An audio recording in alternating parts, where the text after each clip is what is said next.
Hey everybody, it's Stalker13R coming at you with that before promised footage of the Centurion 7-1.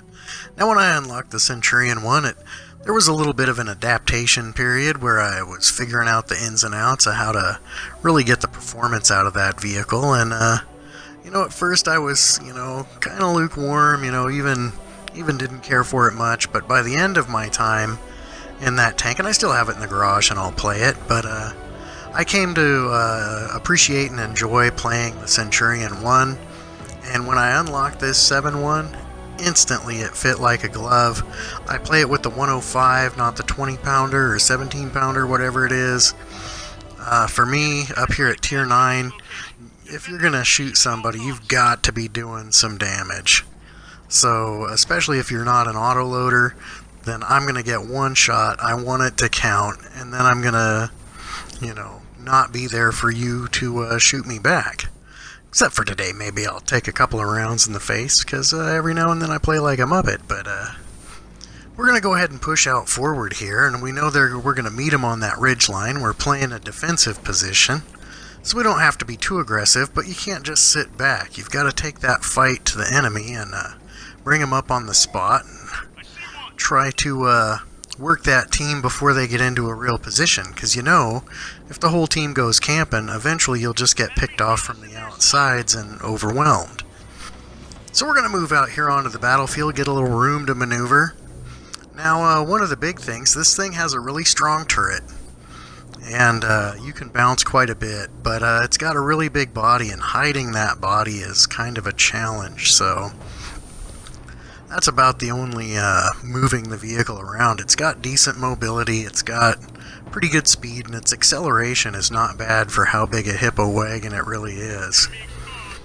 So we're going to make sure that we keep these tanks lit. We're going to keep some pressure, let them know we're here. I'm going to put one right through a Conqueror there, and those are my standard rounds. And, this 105 is really good. That was just under 400 damage right there, and that'll let him know that we're in the neighborhood. There was another one for 400 even. We're even getting some spotting assist. So, it's a productive position. He had backed out there to try to give me one back, but he's got other guys in front of him, so he has to split his attention. That's another thing moving out and getting some space on the battlefield gives you, is you can divide the enemy's attention in more than one direction.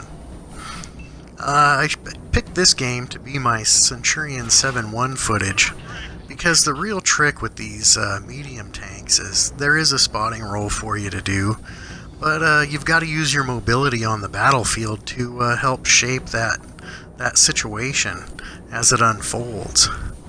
So there's a Crafts Panther.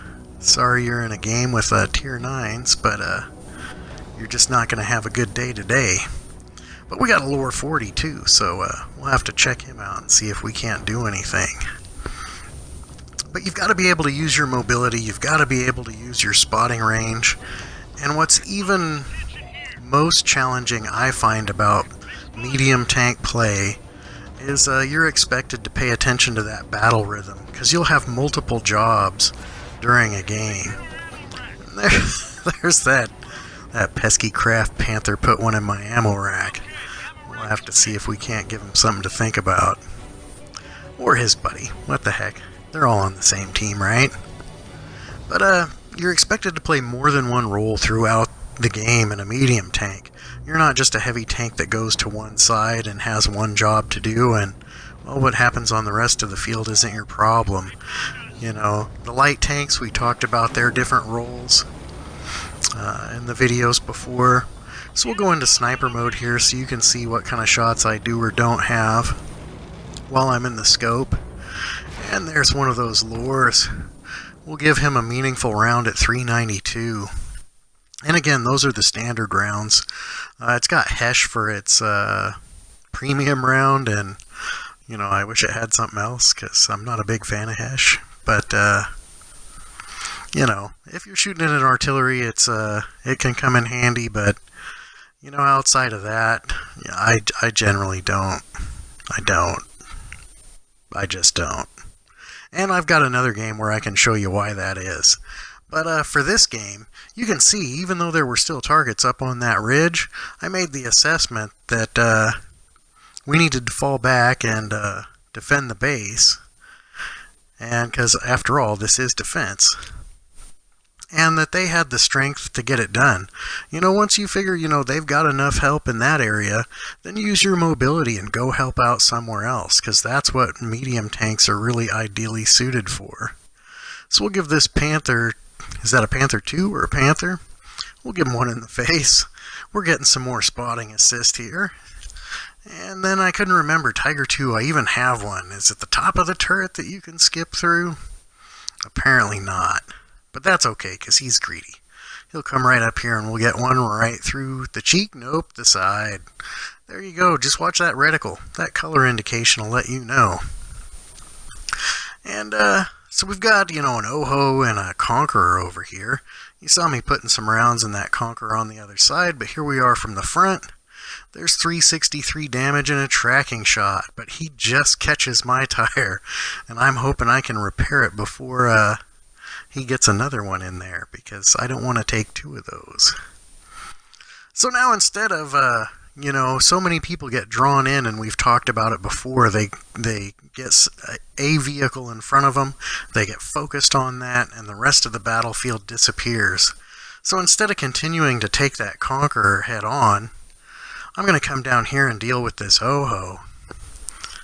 And unluckily, I put one right on the corner, and I get an unlucky bounce. So I'm going to try to get up here under his depression. Oh, it's orange. Can I high roll? Yes, and I take him out. I was hoping to take one in the turret front there from him instead of anywhere in the body. But I didn't. Now, once again, that Conqueror was still in front of me, but I had tanks behind me that were dealing with it. But now I have the opportunity to shoot a tank from the side and the rear and assist this guy that's over here midfield. And I'll put that kill on the board. If I'd have gone around and tried to poke that corner with that Conqueror, I'd have most likely been taken out. So we'll skip under the ridge here, and we'll do it again. Why go after that guy when taking him on from the front is not what I want to do? When I can support my tank mate here, come around the side, and clean up another kill, and we'll just get those guns off the game. Off the table, anyway. So here we go. Now we can still deal with this guy. He's sitting up there doing nothing. But that other Conqueror, I've got tanks behind me that are dealing with him. I can use my maneuverability to gain angle on someone else, knowing that he can't come after me, because if he'd have stuck his nose out, the tanks behind me would have lit him up. So he's already fixed in that position.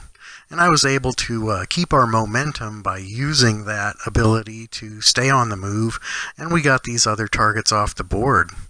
So now as the heavy tank goes around to the front to push this guy back, I'm going to slip around behind, miss that tree so he doesn't see me coming, and I'm going to put one right in the old engine compartment here.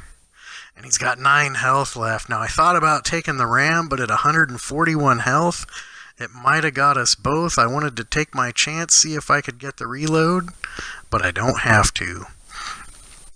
So there we go. I actually survived that battle too. I'm pretty sure that I would have done that 9 had he rammed me, but I'm also pretty sure that he would have done my 141 damage, and I'd have died as well. And there was no need, since we were going to put this win on the board. Looks like we got another Panther ribbon there for killing stuff with cat names.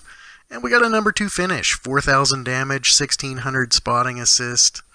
And that's because we didn't stay in one place to make sure that job was all the way finished. Once we knew they had it well in hand and there was enough people on site to deal with it, we went ahead and moved to a different area and came up somewhere else. So here's a little more footage. This is not the same game that I showcased when I was platooned up with the Bonsai show over at Bonsai Kamikaze on the YouTube. Go ahead and check him out. But we were platooned up for this game as well. Now, I pushed over here not knowing that he had gone over here to our left from the spawn, and I pushed down this ridge line. And right now, we're trying to assess, where is the enemy team. Well, Bonsai had gone over there and said, hey, good news, I found them all. And bad news, most of them have found me too. But now we know where that team distribution is, and people are already calling out, defend the base, even though the base isn't being threatened now. Now all of those tanks that were up on that corner should know if there's that many heavy tanks pushing on our base, then there's no one else over here. What we see is what we get, because when you spot those initial 2 or 3 vehicles, the team has to wonder, is that all there is, or if I stick my nose out, is there more right behind it? So just having these vehicles over here spotted, knowing where that team distribution was, goes a lot. And being a medium tank again, I immediately jumped on getting back to the base before it was too late. Getting in some sweet cupola shots there. Pat myself on the back, huh? And we'll just be thankful RNG helped us out that time. But we're already back here, so now that the base is under direct threat, we're already in a position to help out. So don't wait until it's too late to shift flank. And in the medium tank, that's the best vehicle to be in to redistribute some of that team weight. Heavy tanks are often just too slow to change once they've committed to one flank or the other. So I'll put one in the dirt there because my RNG is paying me back, and I bounce one off of that turret that's recently been buffed. So it's often hard to get completely hold down in this thing, but we're still taking some damage. That one went right through. So I'm taking another one off the turret, but they are just about to cap. Can I do anything to reduce them? I can't get a shot on anybody else to reset them. This guy's only got a couple of seconds. But I'm hoping these guys over my shoulder, while all of these folks are looking at me doing the back and forth, are able to aim in and get a shot done. And we're almost gonna lose, and we get the reset. We had to be about 1 second from losing that game. And now we've got some guys that can actually fire into those other 2 vehicles on the cap, so I'm going to try to keep this ST1 or STI occupied and not looking at everybody else. I went ahead and loaded up a Hesh round there just because if you bounce rounds off his turret, he may not pay attention to them. But if you load a heat round, even if it only does 11 damage, a lot of times that's enough to, move him out of position or get him to do something different rather than just sit there when you don't have a real option for doing damage. And I'll see if I can sneak one in, but I don't have time because we actually pulled that one out. So using your mobility early enough to make a difference is the key with medium play.